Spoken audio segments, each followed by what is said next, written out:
The only question that needs to be decided in this appeal is whether the High Court as well as the trial court were justified in allotting 2 shares in favor of the respondent on the basis of the will executed by the deceased father of the parties, and whether the genuineness of the will could be decided by the court in a suit for partition or not by a separate suit.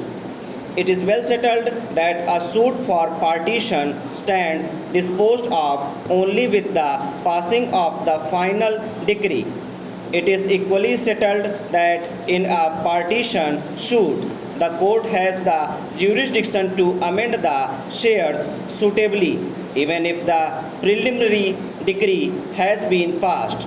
If some member of the family to whom an allotment was made in the preliminary decree dies thereafter, the share of the deceased would devolve upon other parties to a suit, even a third party, depending upon the nature of the succession or transfer.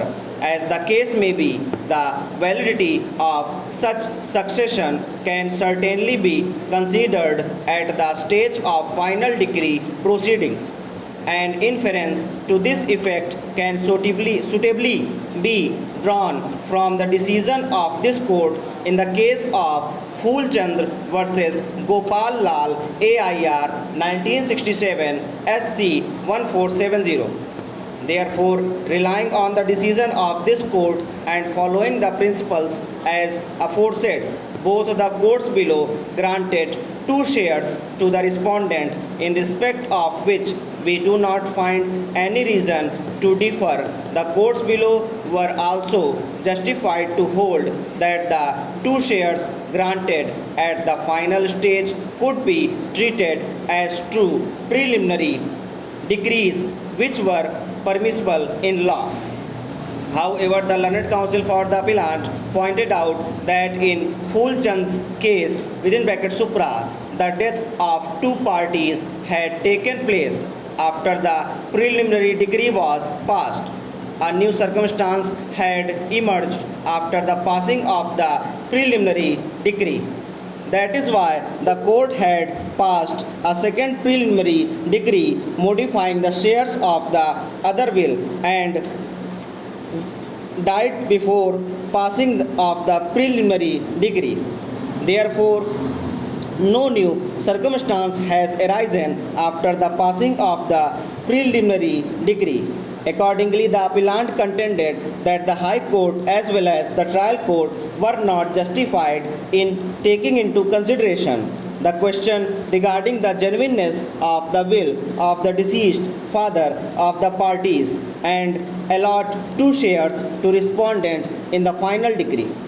So far as the first question as noted herein earlier is concerned, we are of the view that such a contention of the learned counsel for the appellant was of no substance.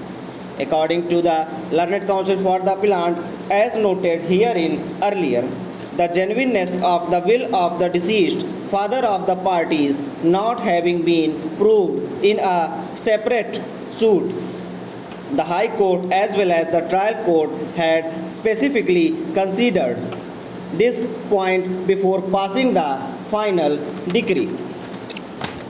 As noted herein earlier in Phool Chand versus Gopal Lal within bracket Supra, this question has been squarely answered. In the said decision, the appellant also filed a suit for partition of the joint property in which a preliminary decree was passed before passing a final decree. The father and the mother of the appellant died, and the brother of the appellant claimed that he was entitled to the share of the father as the same was declared by way of a will executed by the father, and the appellant claimed his right in the share of the mother as the same was sold to him by the mother. The question relates to the preliminary shares of the parties which were redistributed. However, the trial court did not prepare another former preliminary decree on the basis of this redistribution of shares.